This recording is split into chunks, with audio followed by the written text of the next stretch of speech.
if I like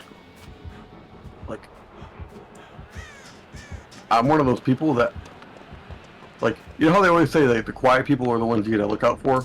Yeah. You know, like I'm a quiet person, and so then like whenever I showed my friends that I like whenever I like boxed my friends, I showed them like I could box. Yeah. Because I knew if I had gotten into a situation where I had to fight, I didn't want them to know that I could fight, you know? No, I get it. Like if I had to be in a, you know, life or death situation. Or not life or death situation, you know, just like in a situation in general, like a fighting situation.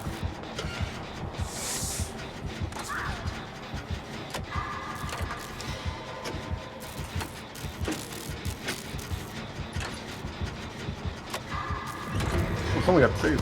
Oh, I thought they did. Oh, what? I thought they got the save. Looks like they didn't at first. I thought he jumped off. I'm gonna go for the save. Okay. Laura's on. That's kind of the reason I'm so like hyper vigilant, like with Fred. Like I don't let not many people are gonna get close to Fred, because I would never let what happened to me happen to Fred. Exactly.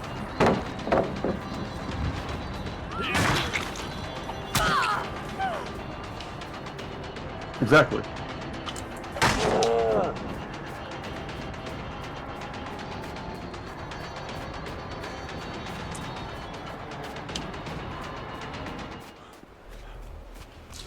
Like when we lived in that hotel, I remember. So the floor was concrete, and just with like very thin carpet stretched over it, and Okay. my brother and we had a room with bunk beds, and some reason, I guess just being a stupid kid, I jumped off the top, and when I hit the ground, my foot was kind of pointed straight down. So I broke 3 toes and part of my foot. Ooh. But my mom was too baked out of her head from whatever else she was taking, you know, that guy was supplying to her, that she didn't know it. And I went to school. And only shoes, I didn't have shoes. I had cowboy boots. So I had to go to school wearing cowboy boots with a broken foot and some broken toes. And just so happened we had PE. And you know we had to run, and I couldn't do it. I mean, I tried because that's what we were told to do. And the teacher had made me. The PE teacher made me take my boots off, and saw that my foot was black. Wow. And they had to call in Child Protective Services, and they didn't do much. I mean, I don't know if it was just the difference in the time that I grew up in, you know, because I'm older, that not much was done, but nothing was done. Jeez. And yeah, I didn't know at the time, but you know, I just thought that's what everyone dealt with. But and it's a, you know, I told you my mom moved in she went from one drug dealer to another. And there's been some kind of issue, some kind of deal gone wrong, and the drug dealer that she was living with got into an altercation with the new guy. And my mom came and woke me up in the middle of the night, and the hotel that we were living in, you could go like down a hallway. It was like a hallway for people that, I guess, to clean.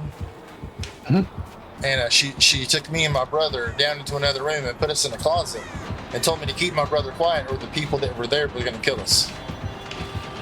Jeez. And see, that's another thing, is that all that drug dealing crap, Yeah. or like drug usage crap, brings in more danger, like, and everything. Like, it brings so much danger in. Because, you know, a lot of that drug stuff is part of the cartel crap. Yeah. And so they...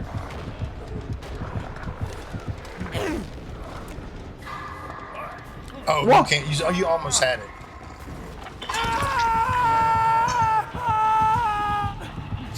But I told that story that I just told you about having to cover my brother's face up, cover his mouth up, because she put us in a closet, told us to be quiet, told me to cover my brother's mouth, because if they found us, they were going to kill us. And we could hear gunfire. But I told that story at school, and still nothing happened.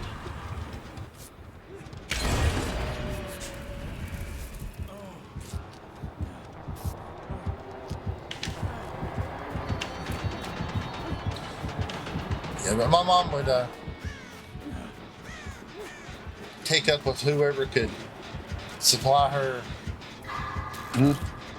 her drugs or her cigarettes or whatever.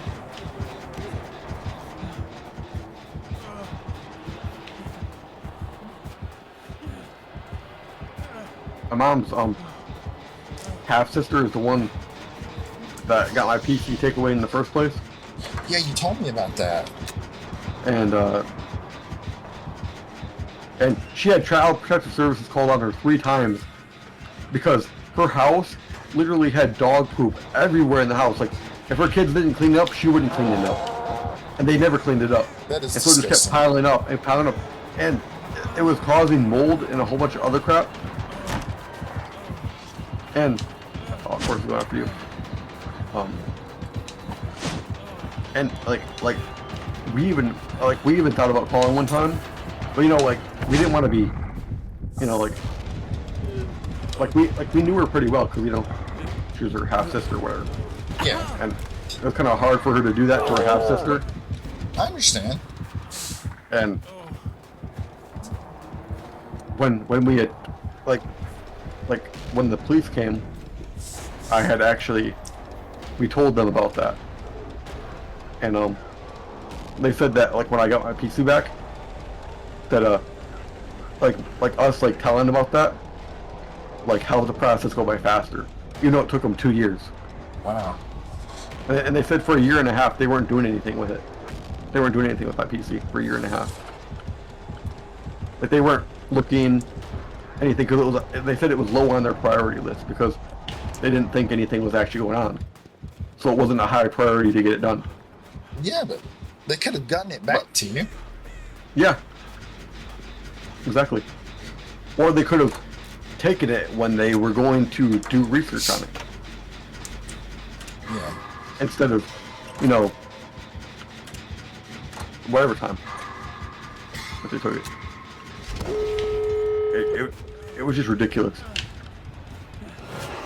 I had the PC for maybe 4 months, and then it was taken from me. I'm sorry, and for it to be a relative that did that. Yeah, like that side of the family, is a bunch of crazy retards. I shouldn't say that word. No, but I get what you mean, though. Word. I get what you mean, though. Idiots, I should say. Idiots. There's a lot of that kind of stuff in the family. Yeah. She's inbred too. My grandpa did stuff with his niece. And and they're older. They're both in their 30s or 40s. So they're both older. They both agreed with it. Oh God. Yeah.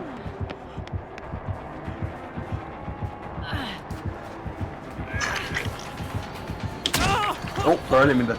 No, it's okay. I was trying to take a hit.